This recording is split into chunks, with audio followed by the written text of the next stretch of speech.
Welcome back dear student of MBA third sem. आपका स्वागत है ये लेक्चर सीरीज।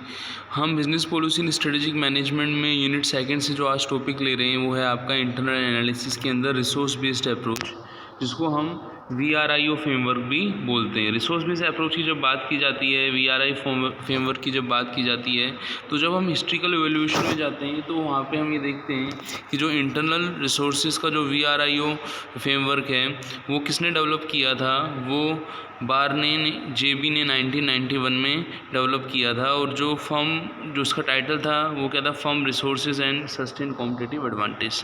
जब हम बात करते हैं सस्टेन कॉम्पिटिटिव एडवांटेज की तो हमारे माइंड में एक क्वेश्चन आता है कि सर सस्टेन कॉम्पिटिटिव एडवांटेज का मतलब यही होता है ना कि जैसे मान लीजिए कोई ऑर्गेनाइजेशन है, वो रैंकिंग के अंदर हमेशा फर्स्ट नंबर पे आता है। यदि हम प्रीवियस ईयर के अंदर भी देखें तो वो फर्स्ट रैंक को अपनी को मेंटेन कर रहा है, तो इसका मतलब है वो कॉम्पिटिटिव एडवांटेज के साथ साथ किस में है, सस्टेन कॉम्पिटिटिव एडवांटेज में है।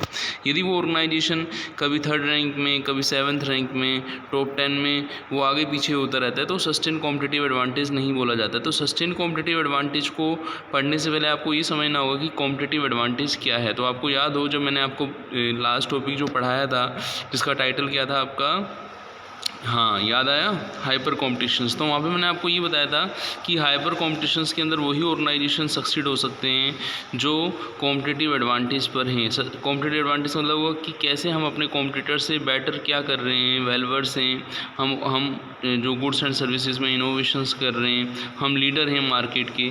तो वहाँ पे हम कॉम्पिटिटिव एडवांटेज की बात करते थे। और सस्टेन कॉम्पिटिटिव एडवांटेज का मतलब ये हुआ ये सब चीज़ें हर बार हमारा ऑर्गेनाइजेशन ही कर रहा है, तो इसका मतलब है हम सस्टेन कॉम्पिटिटिव एडवांटेज में। तो यहाँ पे VRIO फ्रेमवर्क को समझते हैं कि VRIO फ्रेमवर्क जो है एक टूल है जो आपको हेल्प करता है इंटरनल रिसोर्सेज को, कैपेबिलिटीज़ को फाइंड आउट करने में, ताकि हम एक सस्टेन कॉम्पिटिटिव एडवांटेज को अचीव कर सकें। जैसा कि आप देखें तो यहाँ पे VRIO का जो एब्रीविएशन यूज़ की है, V का मतलब है वैल्यूएबल। यदि आप वैल्यूएबल हैं, R का मतलब है रेयर, आप रेयर हैं, और I का मतलब है कॉस्टली टू इमिटेट डुप्लीकेसी की हम बात करेंगे। फिर है आपका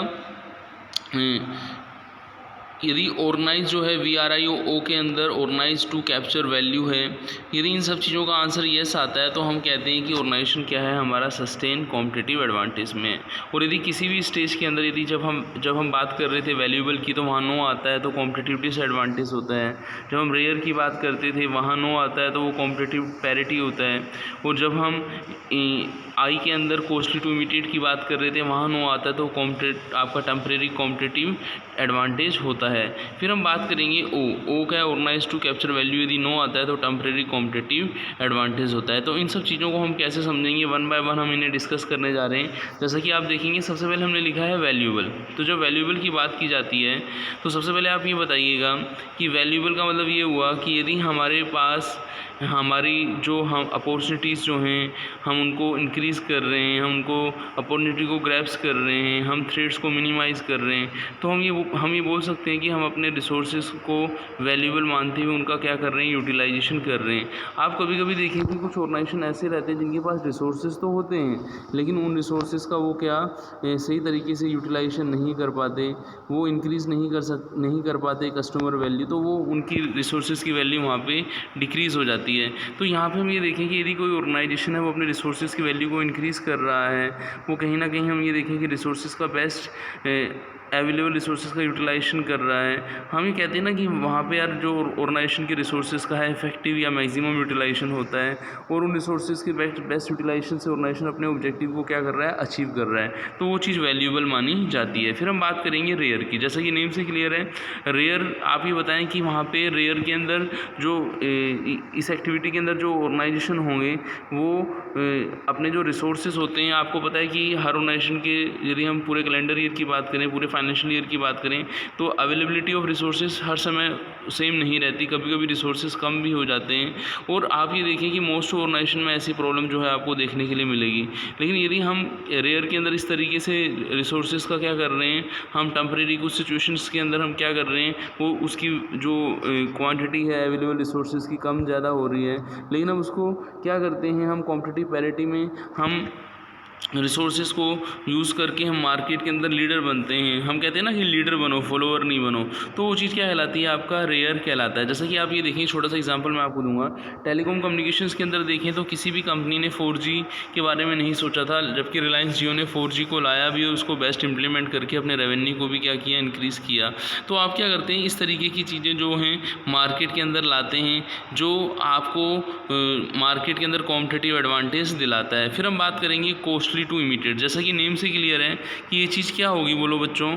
ये आप यदि आप ये देखें, छोटा सा एग्जांपल मैं आपको दूंगा, उससे थोड़ा और क्लियर होगा।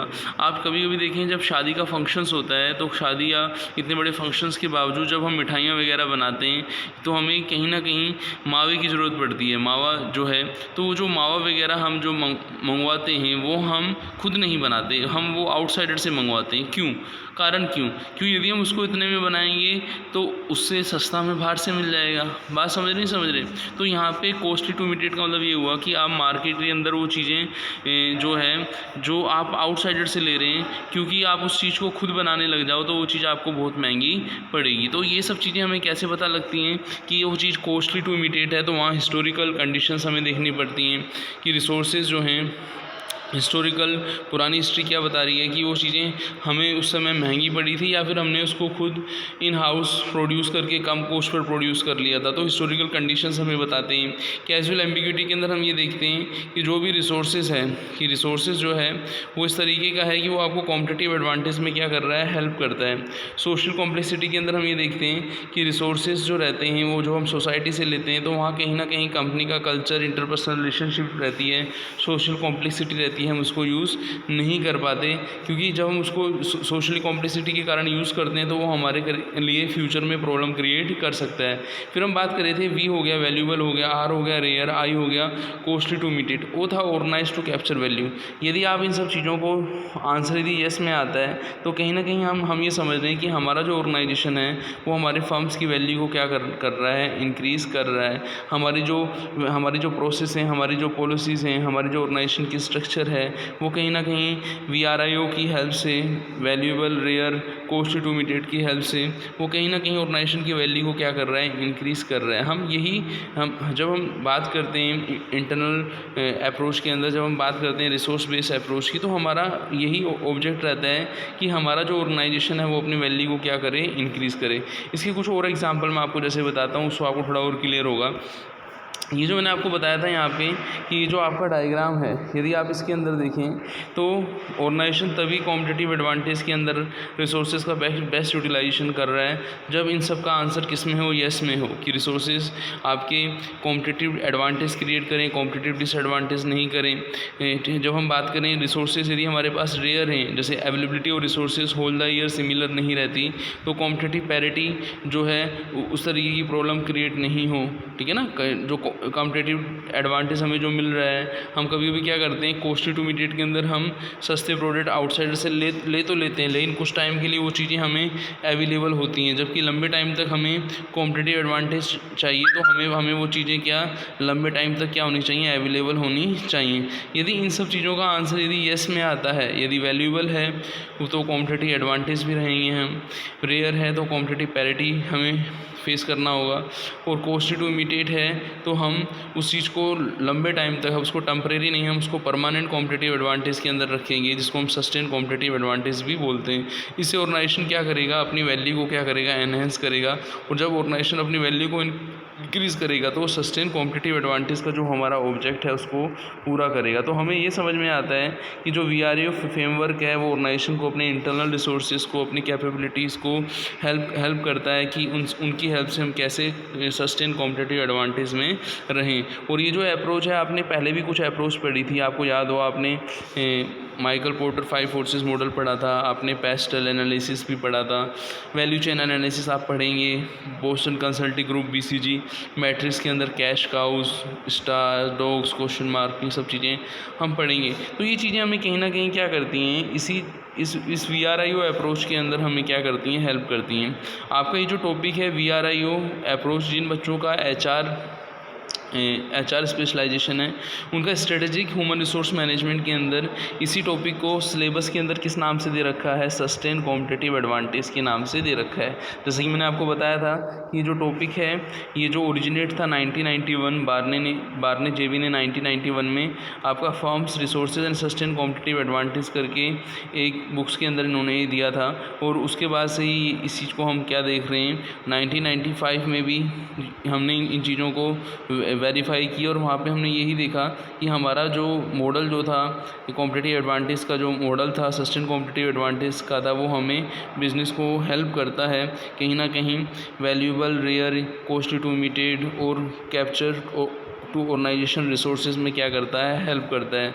तो ये यदि ये 4 जो स्टेप्स हैं यदि हम इनको फॉलो करते हैं तो हमारे जो रिसोर्सेज हैं उनको रिसोर्सेज का हम अपनी कैपेबिलिटीज़ से क्या करते हैं, बेस्ट यूटिलाइजेशन करते हैं और हमारा ऑर्गेनाइजेशन जो है सस्टेन कॉम्पिटिटिव एडवांटेज में रहता है। तो यहाँ पे हमने इस टॉपिक को पूरा किया। मिलते हैं नेक्स्ट लेक्चर में। थैंक्स।